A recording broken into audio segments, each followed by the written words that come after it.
परभणीत उद्या असुद्दीन ओवेसींची जाहीर सभा होणार आहे। पालिका निवडणुकांच्या पार्श्वभूमीवर सभेचं आयोजन करण्यात आलं। इम्तियाज जलील सभेला उपस्थित राहणार। निवडणुकीबाबत एमआयएमची भूमिका उद्या स्पष्ट होण्याची शक्यता आहे।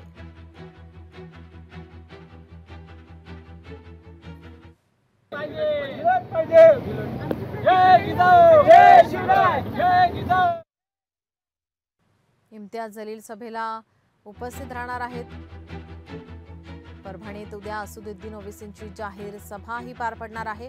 पालिका निवडणुकीच्या पार्श्वभूमीवर सभेचं आयोजन करण्यात आलेलं आहे। या सभेमध्ये आता इम्तियाज जलील काय बोलणार याकडे लक्ष असेल।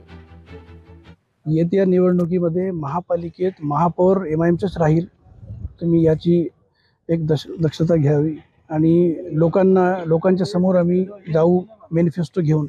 आतापर्यंत जे परभणी विकास वंचित राहिला आहे ते विकासासाठी परभणीमध्ये काय काय केलं पाहिजे त्या निमित्ताने आम्ही एमआयएमच्या मार्फत मजलिसच्या मार्फत आम्ही लोकांसमोर जाऊ आणि मला खात्री आहे की लोक आम्हाला स्वीकारतील आणि आम्हाला भरभरून प्रतिसाद देतील।